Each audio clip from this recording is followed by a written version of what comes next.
इस वक्त की सबसे बड़ी खबर आ रही है मध्य प्रदेश से। मध्य प्रदेश के धार स्थित भोजशाला विवाद पर आज सुप्रीम कोर्ट में अहम सुनवाई होने जा रही है। बसंत पंचमी से ठीक एक दिन पहले दाखिल याचिका पर शीर्ष अदालत विचार करेगी।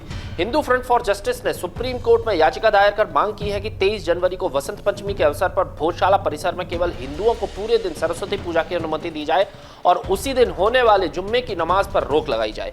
याचिका में कहा गया है कि वर्ष 2003 में एएसआई द्वारा जारी आदेश के अनुसार मंगलवार और वसंत पंचमी के दिन हिंदू पूजा की अनुमति है, लेकिन जब वसंत पंचमी शुक्रवार को पड़ती है तो स्पष्ट दिशा निर्देश नहीं दिए गए हैं। इसी अस्पष्टता के कारण बनाकर याचिकाकर्ता ने अदालत से हस्तक्षेप की मांग की है। याचिका दाखिल करने वाले वरिष्ठ अधिवक्ता विष्णु शंकर जैन ने सुरक्षा व्यवस्था की कड़ाई करने और किसी भी तरह के सांप्रदायिक तनाव को रोकने के निर्देश देने की भी अपील की है। गौरतलब है कि भोजशाला को लेकर हिंदू पक्ष इसे सरस्वती मंदिर जबकि मुस्लिम पक्ष इसे कमाल मौला मस्जिद मानता है।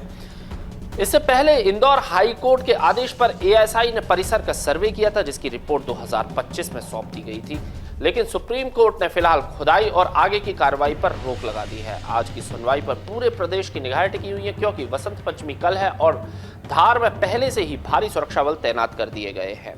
सुप्रीम कोर्ट के फैसले तक फिलहाल स्थिति यथावत बनी रहेगी। अगली बड़ी खबर आ रही है उत्तर प्रदेश से। उत्तर प्रदेश के प्रयागराज के माघ मेला प्रशासन और ज्योतिष मठाधीश शंकराचार्य स्वामी अभिमुक्तेश्वरानंद सरस्वती के बीच विवाद और गहरा गया है। प्रशासन ने स्वामी अभिमुक्तेश्वरानंद को दूसरा नोटिस जारी करते हुए मेला क्षेत्र में स्थायी प्रतिबंध की चेतावनी दी है। इस नोटिस में उनकी संस्था को आवंटित जमीन और अन्य सुविधाएं रद्द करने की बात कही गई है और 24 घंटे के भीतर जवाब मांगा गया है। प्रशासन की ओर से जारी दूसरे नोटिस में मौनी अमावस्या के स्नान पर्व के दौरान हुई घटना का हवाला दिया गया है। नोटिस में कहा गया है कि स्वामी जी के रथ के संगम नोज तक ले जाने की कोशिश में भीड़ नियंत्रण में बाधा उत्पन्न हुई और संभावित भगदड़ का खतरा भी पैदा हुआ। प्रशासन का आरोप है कि उनके आचरण से श्रद्धालुओं की सुरक्षा प्रभावित हुई है। इससे पहले 20 जनवरी को जारी पहले नोटिस में स्वामी अभिमुक्तेश्वरानंद द्वारा स्वयं को शंकराचार्य बताने और शिविर पर बोर्ड लगाने को लेकर सुप्रीम कोर्ट के 2022 के आदेश का हवाला देते हुए स्पष्टीकरण मांगा गया। स्वामी जी ने उस नोटिस के 8 पन्नों का जवाब दिया था और प्रशासनिक कार्रवाई का पक्षपातपूर्ण बताते हुए मानहानि का केस करने की चेतावनी भी दी थी। दूसरा नोटिस 21 जनवरी की रात आया। उनके शिविर पर चस्पा भी किया गया। फिलहाल स्वामी अभिमुक्तेश्वरानंद मेला क्षेत्र में प्रवेश नहीं कर रहे हैं। वहीं उनके शिष्यों का कहना है कि नोटिस का जवाब तैयार किया जा रहा है।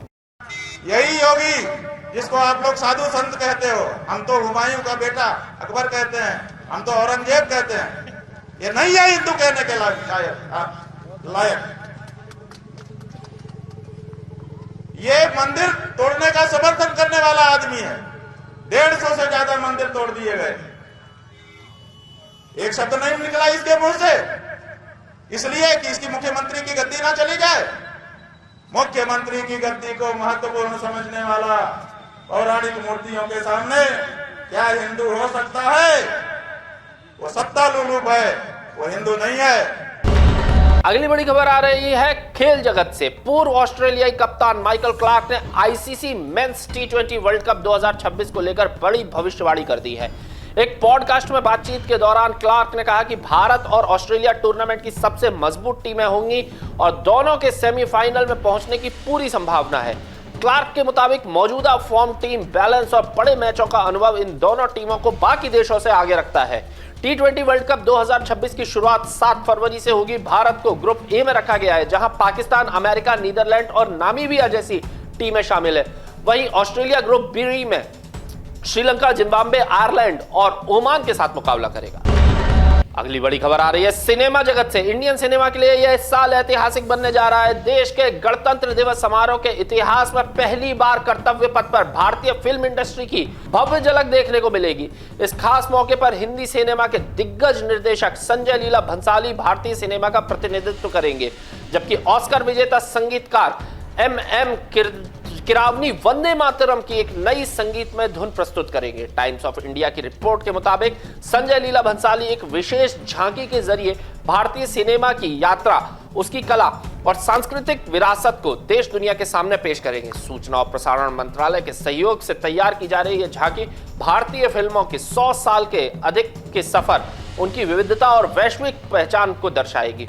मंत्रालय से जुड़े सूत्रों का कहना है कि भारतीय सिनेमा को अंतर्राष्ट्रीय स्तर पर नई ऊंचाइयों तक पहुंचाने वाले संजय लीला भंसाली से बेहतर इस ऐतिहासिक क्षण के लिए कोई और विकल्प नहीं हो सकता था।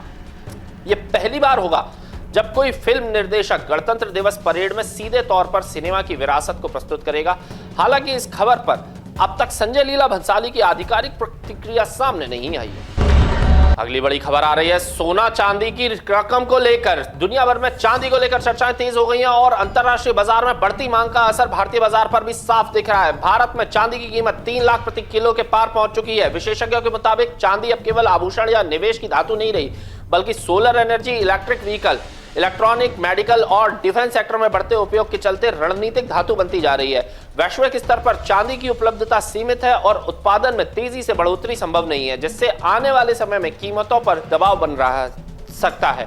हालांकि जानकारों का कहना है कि चांदी में उतार चढ़ाव ज्यादा होता है, इसलिए निवेशकों को जल्दबाजी से बचते हुए चरणबद्ध तरीके से निवेश करना चाहिए और केवल तेजी से भरोसे बड़ा जोखिम नहीं लेना चाहिए। तो ये थी देश दुनिया से जुड़ी कुछ बड़ी ब्रेकिंग न्यूज। आप देखते रहे राजीव टाइम्स।